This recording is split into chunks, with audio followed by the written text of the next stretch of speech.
Now, we have agreed that a second order system can be described as a second order differential equation in the form 2 zeta omega n x dot plus omega n squared x equals some input r of t, and that's when the equation of motion is normalized with the with respect to the stiffness to the inertia term. Now, the transfer function here, g of s, is 1 divided by s squared plus 2 zeta omega n s plus omega n squared. Now, I'm going to use a step input now to determine more characteristics of the response of the second order system, just like we did with the first order system. So I'm going to use r of t as a step input.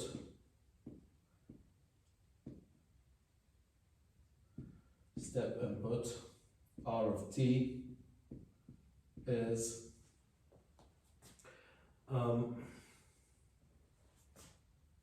omega n squared times u of t, a step with an amplitude omega n squared, and we'll see why I chose omega n squared. It's just to simplify calculations. It's just a coefficient. So r of s is basically omega n squared, and the Laplace transform of the step function is 1 over s. So that means the response x of t,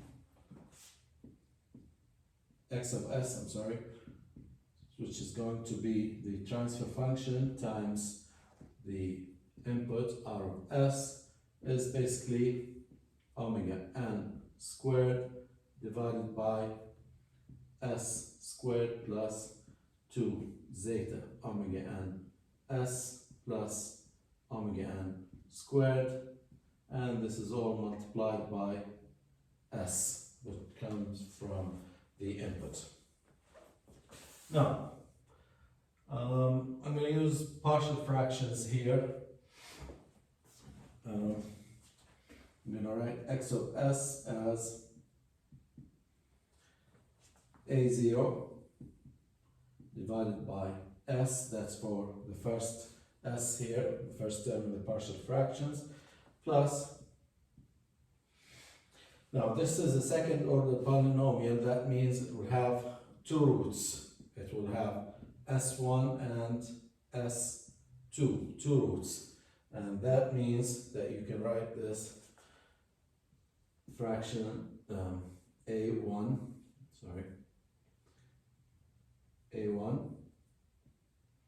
divided by s minus s1, that's for the first root, plus a2 s minus s2. Now, if you solve for a0 using the usual method for partial fractions, you'll find that a0 is going to be 1. So that means that x of t, using Laplace inverse, the Laplace inverse of 1 over s is 1 plus some a1, the Laplace inverse of s minus s1 is e s1t plus a2 e s2t. Now, the shape of the response now all depends on what the s1 and s2 are. If they are real, then we will continue with exponential response. If they are complex, then the response will be different, will be a sinusoidal response. So let me find what S1 and S2 are. Here, S1 and S2 are the roots of this part of the transfer function, which is called the characteristic equation. So I will set Q equals S squared plus 2 zeta omega n S plus omega n squared, set it to 0, and find S1, 2. The two roots are negative zeta omega n plus minus omega n square root of zeta squared minus 1. Just use the formula, negative b plus minus negative b plus minus square root of b squared minus 4ac divided by 2a, and apply this to this polynomial. These are the two roots that you will get, plus or minus. Now, and again, the type of these roots, whether real or imaginary or complex, all depends on this square root. So let's take it step by step. First, if zeta is greater than 1, and we said that this system is called overdamped system, then the two roots are going to be real. Roots are real since zeta is greater than 1, so this becomes positive. And are the roots positive real or negative real? Now, let's take it step by step. Now, we know that zeta squared minus 1 is less than zeta squared. So that means the square root of zeta squared minus 1 is less than zeta. Multiply by omega n, both sides. Omega n square root of zeta squared minus 1 is less than zeta times omega n. So that means this part is smaller than this part, okay? Which means, let's take both possibilities. Negative, negative, that becomes a negative root. So we will have a root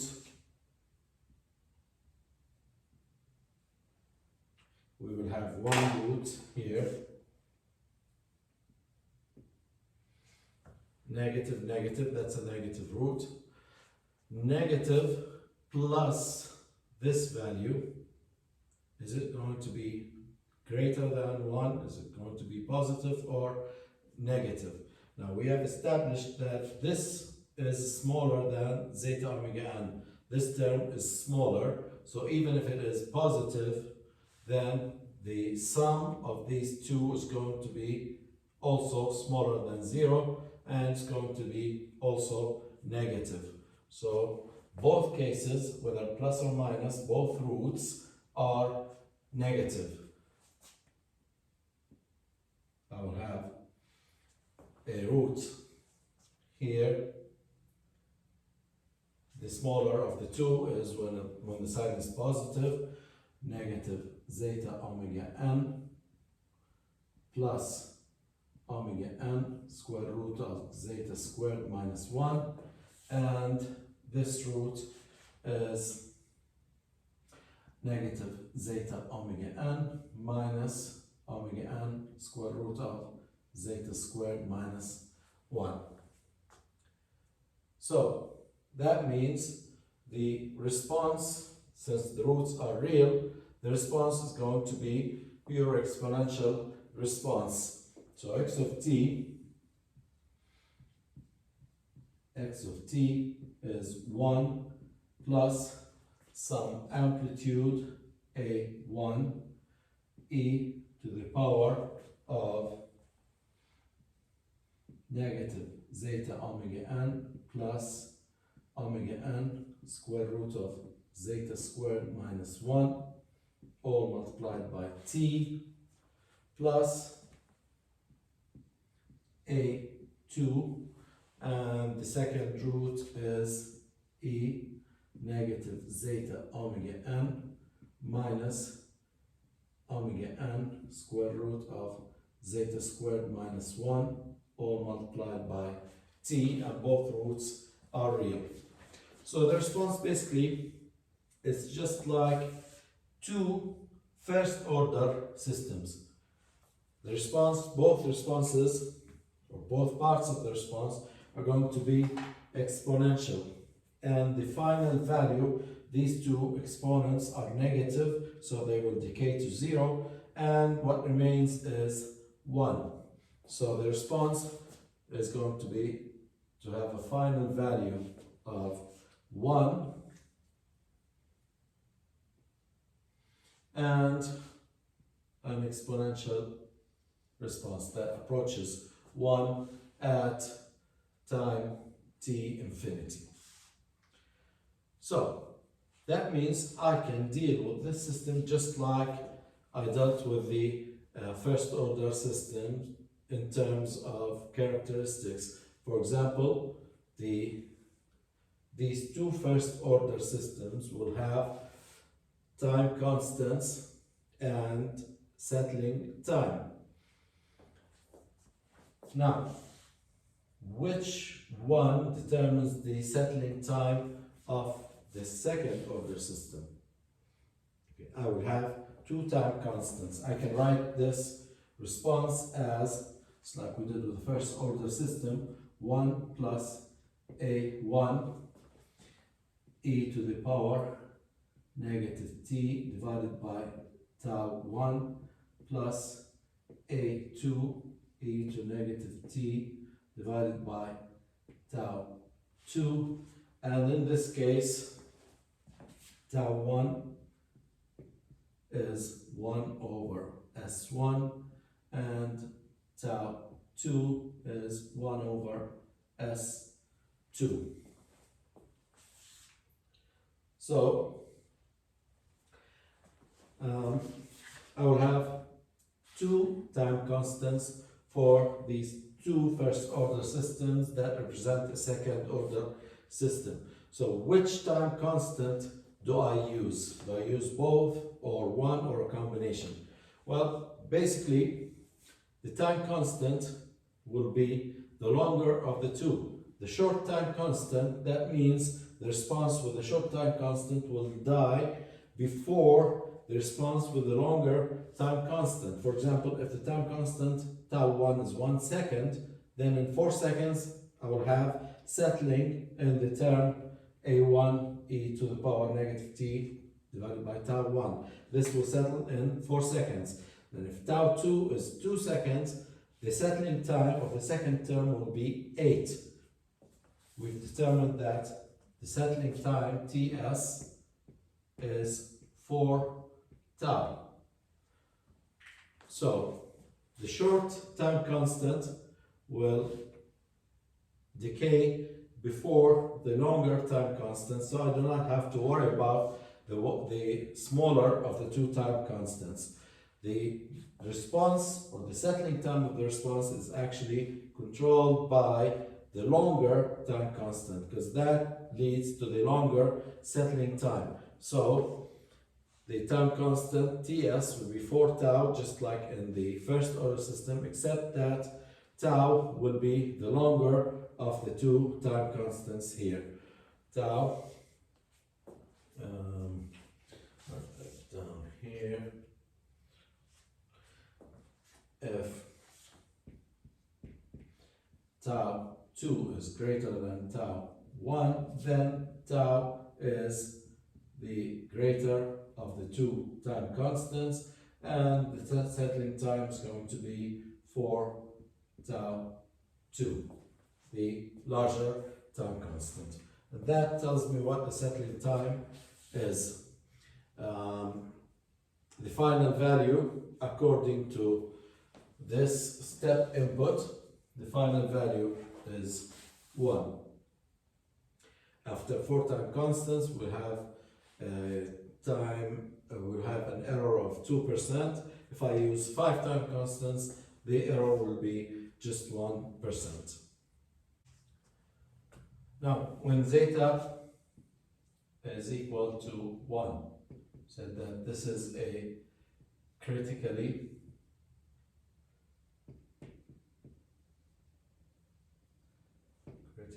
damped system.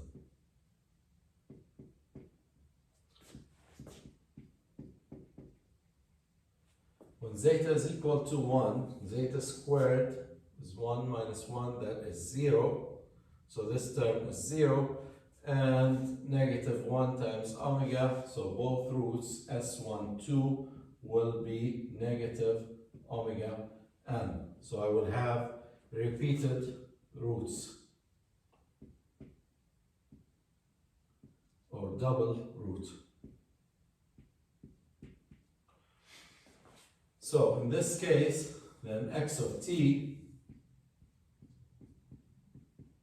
here becomes 1 plus a1 e to the power s1 is negative omega n t plus a2 e to negative omega n t. But we said that when we have two repeated roots, then I will have to multiply here by t. So that means this response looks like this: a1 plus a2 t e to negative omega n t.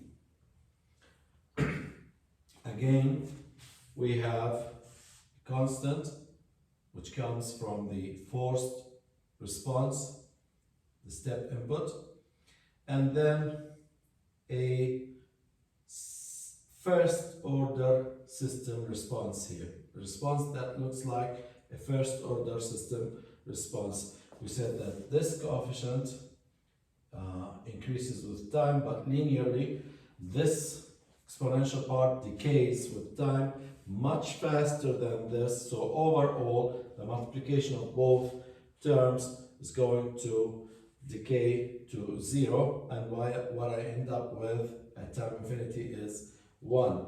So my response is going to approach 1 in an exponential fashion again, just like a first order system.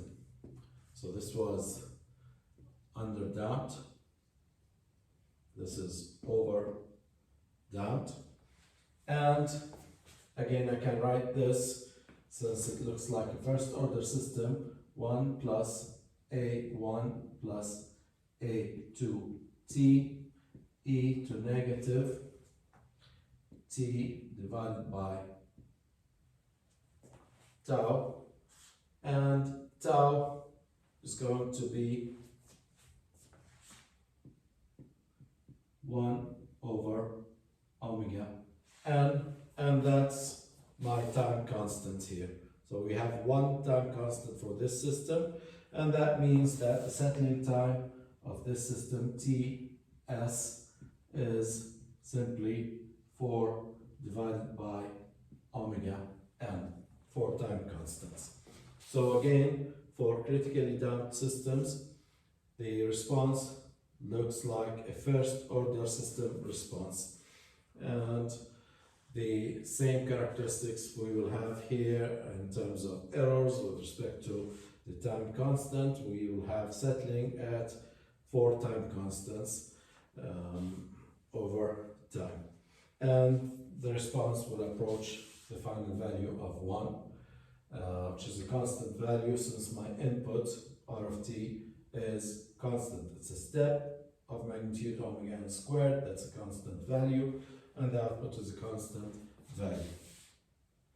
So that's for critically damped systems. Now, the last case is when zeta is less than 1. And let's see what's going to happen here. Now, when zeta is less than 1, we said that this is an under damped system.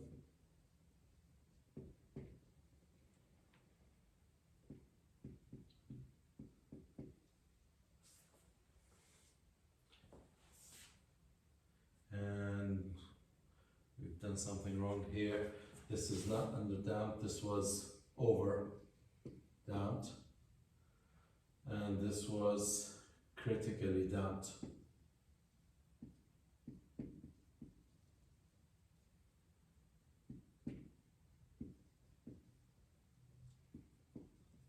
This was zeta greater than 1. This was zeta equals 1. Now, we're talking about the under damped system.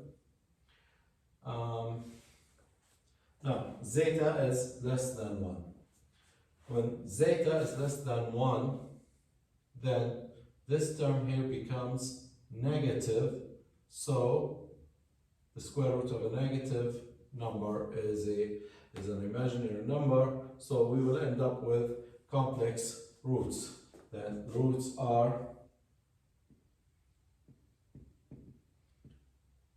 complex, and they can be written as S12 equals negative zeta omega n plus minus, and zeta squared minus 1, I'm going to flip this so that it becomes positive and add a complex index out here, j omega n square root of 1 minus zeta squared. So when you flip it, you'll have a negative 1 here, and square root of negative 1 is j. So now we have these complex roots, and now when we have complex roots, then the response, I can either substitute the complex roots here and find the equivalent sine and cosine and go through the whole long process that we did before, or simply I know that when we have complex roots, x of t is going to be 1 plus and some amplitude x e to the real part negative zeta omega n t times sine the imaginary part omega n square root of 1 minus zeta squared times t, and I'm going to add some phase angle to cover both sine and cosine possibilities.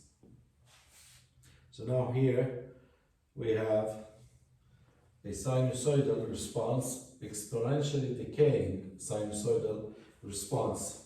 So my response will look like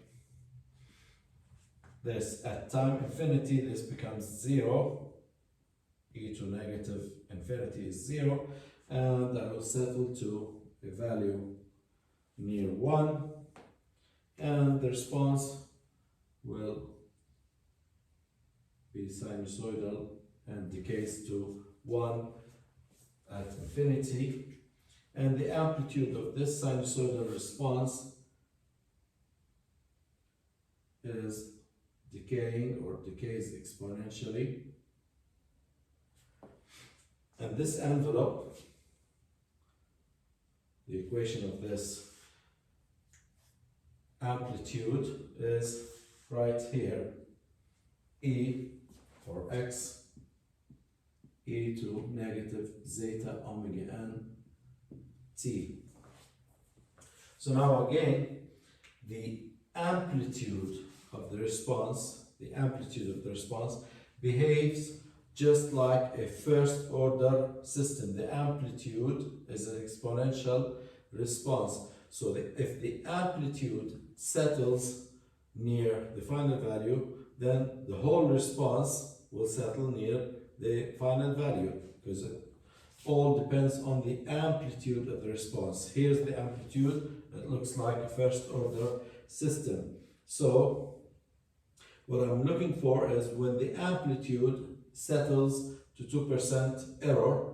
So I'm going to consider just the exponential parts here, and that means for this exponential part I can write it as x e to negative t divided by tau, and that means that tau in this case is 1 over zeta omega n. So the time constant of an underdamped system is 1 divided by zeta omega n. That's the time constant. And 4 times this time constant is going to be the settling time of this system. Now, there's not much action going on with the overdamped and critically damped system. They behave like first order systems, and all the characteristics of the first order systems apply to these two cases.